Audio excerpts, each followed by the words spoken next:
warahmatullahi wabarakatuh. Perkenalkan, nama saya Suarsi, mahasiswa PPG dalam jabatan kategori 1 tahun 2022 pada LPTK Universitas Patimura, Ambon. Hari ini saya akan melakukan wawancara mengenai eksplorasi penyebab masalah. Hari ini narasumber saya yaitu rekan sejawat saya yaitu Pak Mahmud. Beliau mengajar di sekolah kami. Pak, Assalamualaikum Pak. Jadi begini Pak, sebelumnya saya ucapkan terima kasih atas kesempatannya Pak untuk diwawancarai. Nah, ada beberapa masalah yang saya telah identifikasi pada kegiatan PPG. Ini mengenai masalah-masalah yang ada di sekolah kita. Masalah yang pertama Pak, yaitu mengenai minat baca siswa kita yang kurang atau rendah. Nah, kira-kira menurut Bapak, faktor apa sajakah yang menyebabkan sehingga siswa kita ini memiliki minat baca yang kurang atau rendah? Baik, penyebab minat baca siswa kita kurang atau rendah. Yang pertama, kita lihat dalam lingkungan keluarga. Jika di dalam lingkungan keluarga kita atau anak tersebut atau siswa tersebut dalam lingkungan keluarganya selalu dibina dengan membaca, dan membaca, sehingga dimanapun dia berada, kapanpun dia berada, maka dia tetap akan membaca, baik itu buku, kemudian koran, majalah, dan sebagainya, dia tetap membaca. Kemudian yang berikut adalah lingkungan. Lingkungan di sini adalah lingkungan sekolah, lingkungan masyarakat di mana dia bertempat tinggal. Jika di dalam lingkungan masyarakat dia bertempat tinggal, masyarakatnya atau anak-anaknya rajin membaca buku dengan adanya perpustakaan-perpustakaan desa, perpustakaan-perpustakaan masjid, maka otomatis minat daripada anak itu untuk membaca itu semakin meningkat. Terus kemudian yang berikutnya adalah pengaruh media sosial. Dengan adanya HP saat ini, HP merupakan kebutuhan utama untuk seluruh manusia dan seluruh kalangan. Nah, sehingga dengan adanya HP ini, anak-anak kita atau siswa kita itu kurang membaca dengan menonton YouTube, membuka Facebook, membuka IG, WhatsApp, dan lain-lain sebagainya. Sehingga faktor-faktor itulah yang menyebabkan sehingga peserta didik kita atau anak kita kurang minat untuk membaca. Kalau sarana barangkali Pak bagaimana? Sarana. Iya. Ya. Sarana di sini artinya bahwa di sekolah kita khususnya harus menyediakan sarana-sarana, misalnya di tempat santai siswa harus ada taman-taman baca, sehingga dengan demikian memotivasi anak-anak didik kita untuk selalu membaca dan membaca. Jadi berarti kurangnya sarana yang misalnya tidak ada pojok baca, kemudian mungkin perpustakaan ya Pak? Ya, perpustakaan. Jadi perpustakaan juga merupakan sarana yang paling terpenting untuk anak itu bisa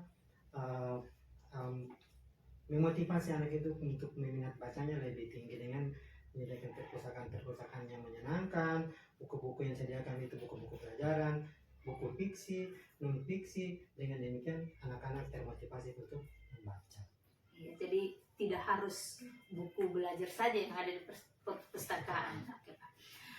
Terkait dengan hal itu Pak, kira-kira upaya-upaya apa yang kita bisa lakukan agar siswa ini memiliki minat baca yang tinggi? Ya, upaya-upaya yang bisa kita lakukan diantaranya dari sekolah kita harus menyediakan perpustakaan yang menyenangkan, sehingga para siswa kita giring ke perpustakaan untuk membaca buku, sehingga mereka sampai di perpustakaan itu menyenangkan, adem dan sebagainya, sehingga motivasi atau minat mereka untuk membaca itu semakin meningkat. Kemudian upaya yang kita lakukan yang berikutnya adalah di sudut-sudut kelas kita itu harus kita upayakan ada pojok-pojok baca di setiap kelas yang kita harus lakukan, sehingga anak-anak kita gitu terbiasa untuk membaca dan membaca, sehingga minat baca daripada peserta didik kita itu semakin meningkat.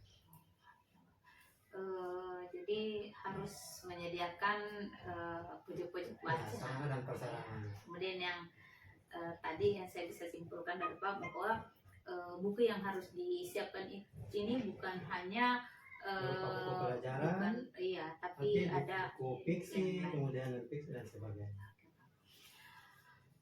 Kemudian ya, pertanyaan yang berikut Pak, yaitu adanya beberapa materi yang sulit dan tidak disukai oleh peserta didik. Nah, melihat hal ini Pak, kira-kira faktor apa sajakah yang menyebabkan siswa ini terkadang tidak menyukai materi-materi yang dianggap sulit oleh siswa? Penyebab-penyebabnya di antaranya pelajarannya itu sulit untuk dipahami oleh peserta didik kita. Sulit dipahami di sini ada dua kategori. Yang pertama kita lihat bahwa sulit dipahami itu dalam arti bahwa guru menyampaikan metode yang disampaikan itu kurang pas atau kurang cocok, sehingga peserta didik kita sulit untuk memahami apa yang kita sampaikan. Terkadang kita guru hanya menyampaikan metode ceramah, tapi ada metode-metode yang lain yang lebih pas dari materi yang kita ajarkan, sehingga dapat dikatakan bahwa materi itu sulit untuk dipahami oleh siswa tersebut. Kemudian yang berikut, selain kita guru, siswa juga, dari kalangan siswa juga, bahwa kita lihat bahwa siswa itu dia belum mampu untuk menyerap materi yang kita sampaikan, sehingga sulit untuk mereka pahami. Ya. Kemudian yang berikut, penyebab yang berikutnya, cara penyampaian guru di dalam kelas yang monoton. Ya, monoton di sini sehingga menyebabkan siswa merasa bosan. Ya, mungkin monoton di sini mungkin gurunya hanya berdiri pada satu tempat, tidak menyebar pada tempat-tempat yang lainnya. Nah, sehingga cara-cara penyampaian yang seperti ini yang kurang dicermati atau dipahami oleh peserta didik kita. Nah, kemudian selain itu kita lihat bahwa terkadang kita guru juga menyampaikannya terlalu tegas, sehingga siswa menganggap bahwa guru itu galak. Nah, sehingga mereka sulit untuk memahami apa yang kita sampaikan. Kemudian penyebab yang berikutnya adalah guru harus membuka diri.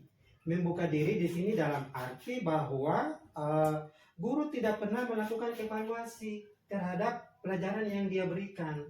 Nah, seperti itu. Itu adalah penyebab-penyebabnya. Ya, harusnya kesimpulannya evaluasi itu ada dua ya Pak, mungkin sebagai evaluasi menanyakan ke Siswanya, ya, apakah sudah dimengerti atau apakah sudah belum. ya, kemudian evaluasi dengan penilaian tertentu, ya, baik tertulis maupun ataupun secara lisan. oke. Kemudian Pak, melihat dari masalah ini, kira-kira upaya apa yang harus dilakukan sehingga siswa tersebut bisa menyukai materi-materi itu sekalipun materi itu sulit? Ya, jadi upaya-upaya yang kita guru bisa lakukan untuk materi itu bisa disukai oleh peserta didik kita. Yang pertama, kita bisa melakukan pembelajaran ya terhadap siswa yang belum memahami materi tersebut. Dalam arti bahwa kalau misalnya siswa itu belum mengerti, maka kita bisa melakukan suatu pembimbingan, ya. Pembimbingan di sini artinya bahwa kita memberikan materi-materi yang belum dipahami oleh siswa tersebut, sehingga dengan demikian maka siswa tersebut bisa memahami apa yang kita sampaikan. Kemudian upaya yang berikutnya selain yang pertama tadi, guru harus membuat pelajaran yang menarik dan menyenangkan dan inovatif, sehingga materi yang sulit dikuasai oleh siswa dapat dipahami dengan baik. Baik Pak, jadi itu adalah upaya-upaya Pak. Ya. Kemudian masalah yang berikut mengenai respon orang tua yang lambat terhadap koordinasi yang dilakukan guru mengenai perkembangan anak. Ya.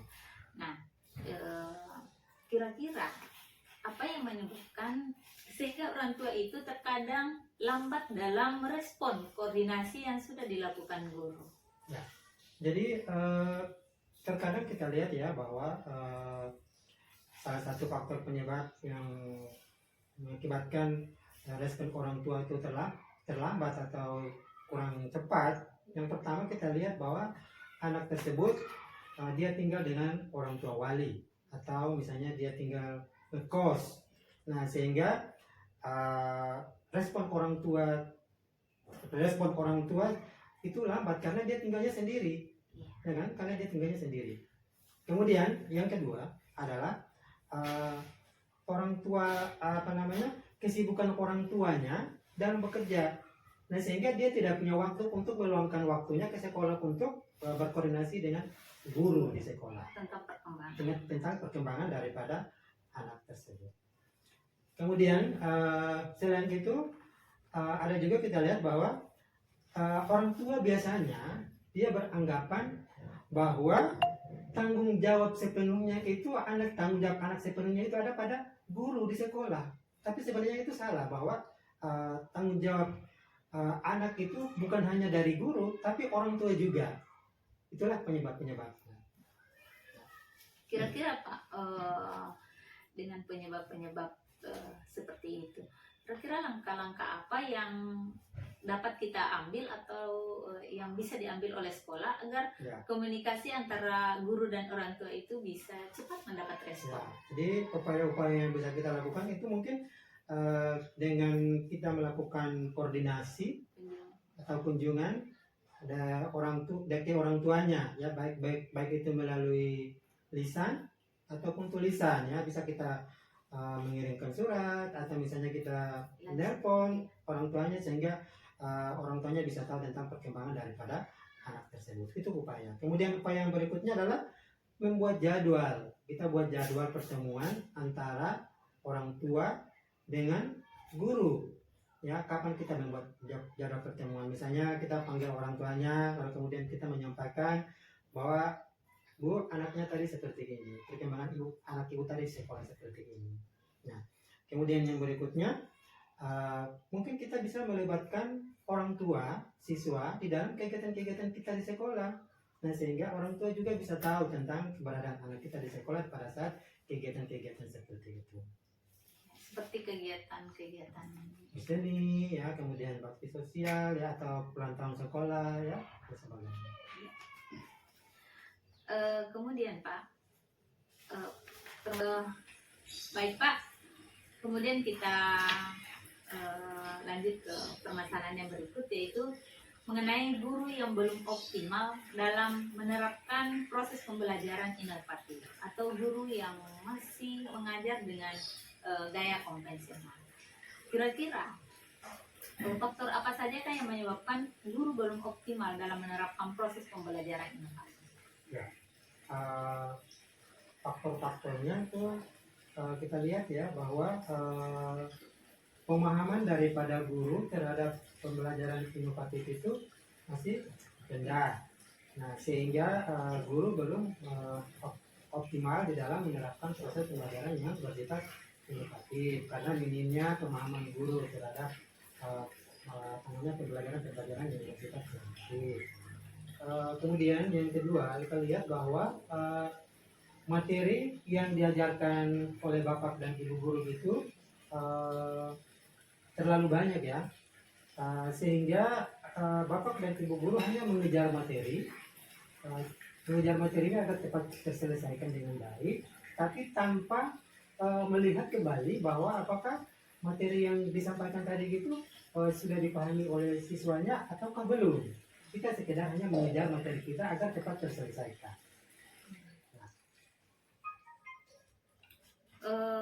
Baik Pak. Kemudian Pak, kira-kira upaya apa yang dilakukan seorang guru agar dapat menerapkan strategi pembelajaran yang baik? Nah, upaya-upaya yang dapat kita lakukan mungkin diantaranya yang pertama kita sebagai seorang guru kita harus melakukan pembelajaran di kelas itu yang bersifat inovatif. Dalam hal ini adalah dengan cara mengikuti sering mengikuti kegiatan-kegiatan yang dilaksanakan oleh sekolah maupun dinas dan lain sebagainya, baik yang bersifat online ya maupun tidak, sehingga kita guru dapat termotivasi untuk melakukan pembelajaran yang bersifat inovatif. Kemudian yang kedua adalah di dalam proses pembelajaran tadi itu supaya pembelajaran kita itu bisa berhasil dan bersifat dan bisa optimal.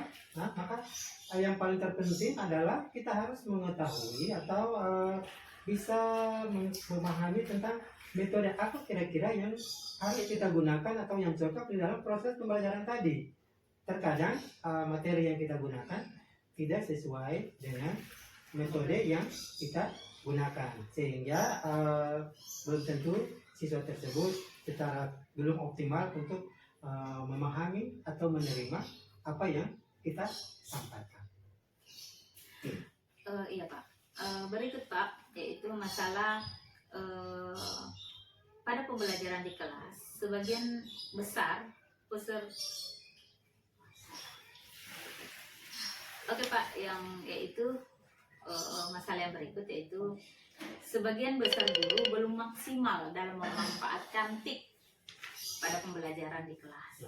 Kira-kira menurut Bapak, faktor-faktor apa sajakah yang menyebabkan sehingga guru belum maksimal dalam memanfaatkan TIK pada pembelajaran di kelas? Ya, kita lihat ya bahwa memang saat ini kita guru dituntut untuk melakukan inovasi. Iya. Ya, salah satu penyebabnya yang kita lihat bahwa karena kebanyakan guru kita belum menguasai IT. Kita dituntut untuk menguasai IT karena zaman yang berkembang untuk kita seperti itu. Tapi kita lihat bahwa kita kembali kepada gurunya bahwa terkadang gurunya belum siap untuk menguasai IT. Ya. Sehingga sebagian besar guru belum menguasai IT tadi. Kemudian penyebab yang kedua, kita lihat ya bahwa fasilitas yang ada dalam sekolah kita kini belum tersedia.